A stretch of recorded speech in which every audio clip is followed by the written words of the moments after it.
Welcome back to another episode of Simo Designs. I'm Chad Morris, aka Simo, and today I'm going to show you each step and each failure of this epic resin epoxy table I call the Splash.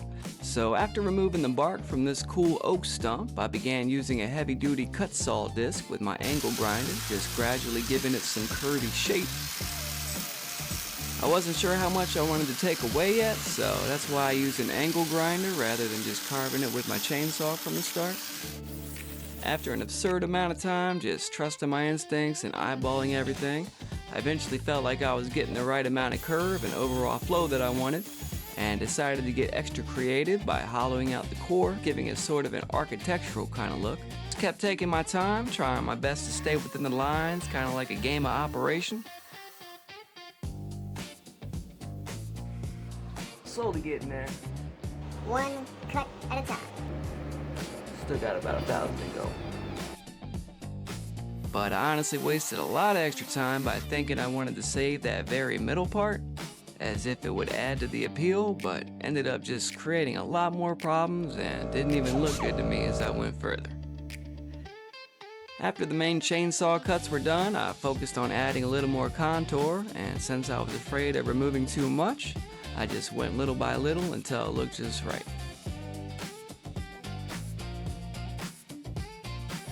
Next came the sanding, and that was pretty grueling as usual. Just going days and days trying to get every speck nice and smooth as you can imagine.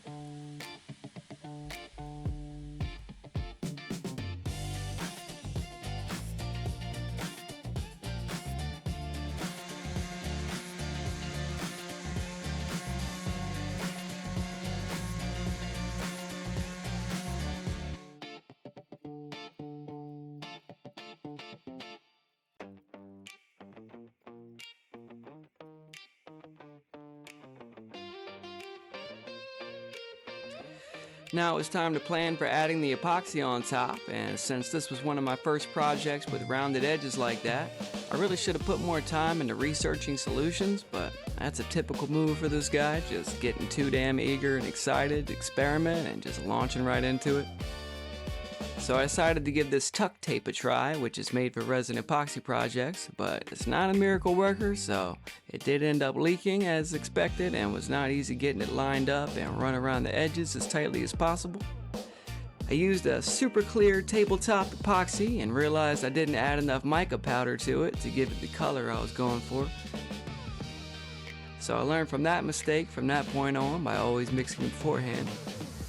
But I still managed to make it work just by spreading it around and using a heat gun to remove the bubbles and help move things around by breaking up the viscosity with the heat. It was definitely not easy trying to avoid melting the tape either.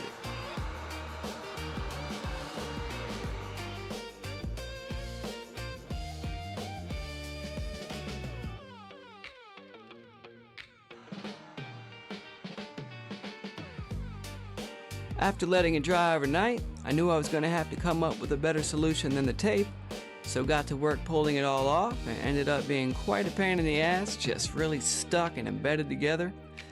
I ended up deciding to just cut away all the edges with a razor blade and a heat gun, using the heat to soften it up as I went.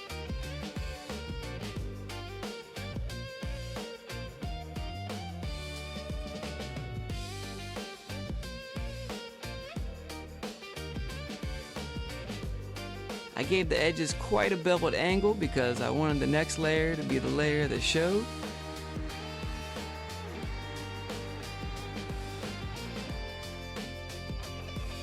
And I used a flap disc to sand everything back to a smooth finish.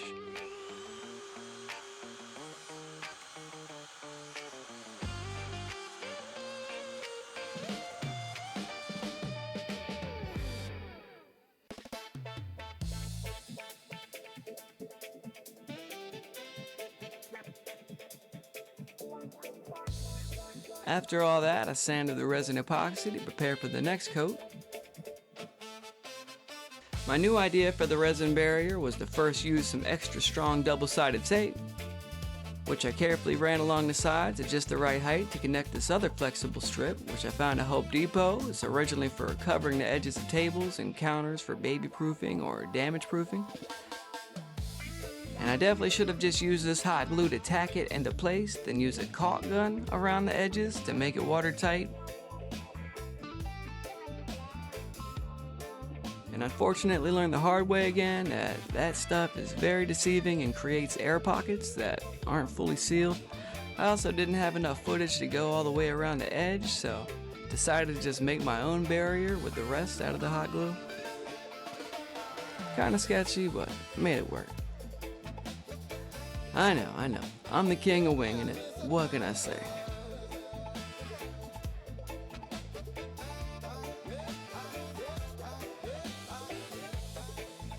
Now it was back to mixing up the resin and adding the mica powder first this time. Then you know the rest of this process, though I did clean the resin with rubbing alcohol and made sure there was no debris on it. I also hung up some plastic sheets to make a dust-proof room. That's pretty key for this kind of work, as anyone who works with resin knows all too well.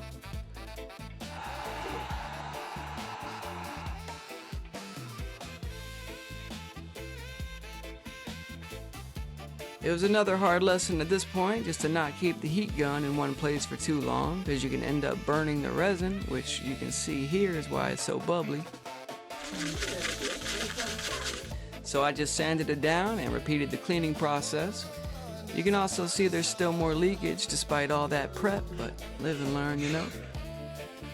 Here I am looking closely and removing every tiny piece of debris. The resin has a powerful static charge, so draws things right to it. I learned from this project to always wear a full body dust suit from that point on.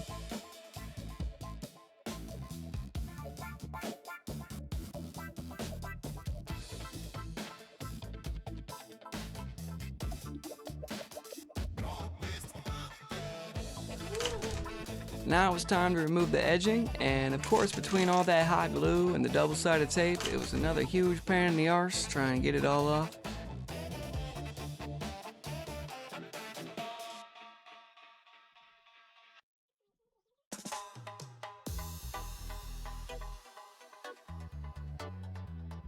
I knew I was going to have to put some real grinding and sanding into it again, so I got back to it using a fine grit cut saw bit with my die grinder. Not sponsored by Cutsaw, but love the products, so yeah, anyways, maybe one day.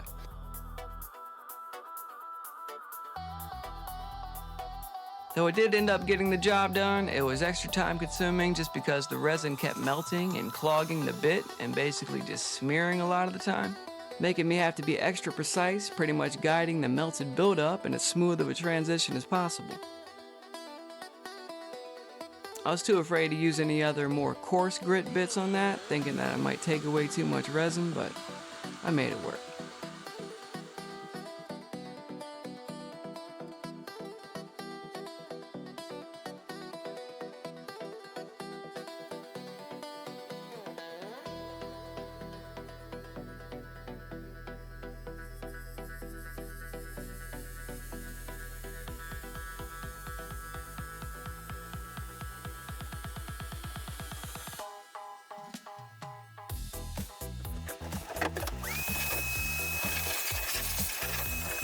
I moved on to finally getting rid of that middle section, hoping it would look better without it, and thankfully after another round playing Operation, nice and carefully with my chainsaw, it all came together pretty nicely.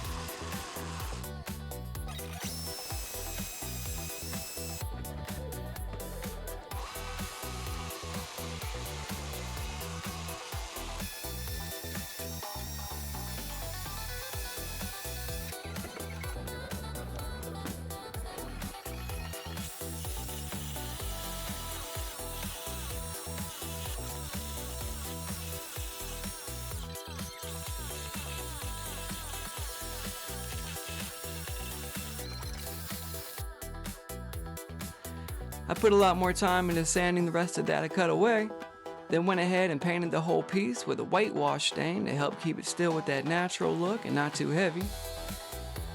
It did take 3 coats total though, so it's kind of deceiving after it dries and so much of that stain just gets absorbed down inside the wood.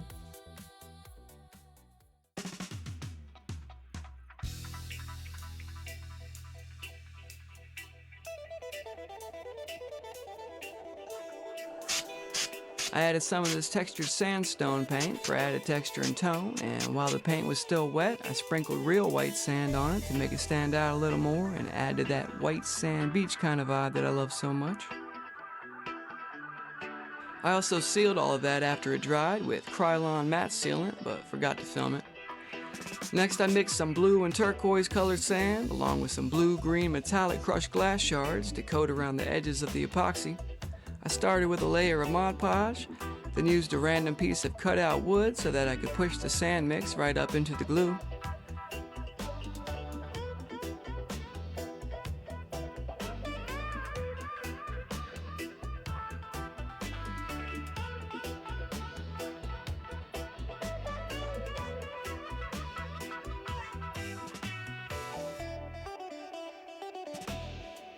I did 2 coats of that all the way around, then used this 5-minute epoxy mix to give it a nice strong glassy finish that I hope would blend just right with the other blue resin.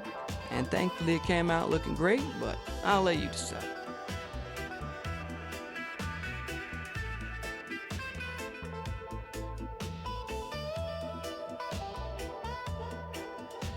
And there we have it. Let me know what you think in the comments, and if you're interested, you can find this and all my other pieces for sale at semodesigns.com. I figured this would be an amazing addition to a beach house, or even someone like me who wants to bring the beach to them, or maybe as a stylish table by a swimming pool or hot tub. It did take about 150 hours for those just wondering. A lot of work, but to me it was definitely worth it. Even if it never sells, just because I learned so much from the process and it feels awesome to see that epic transformation before and after.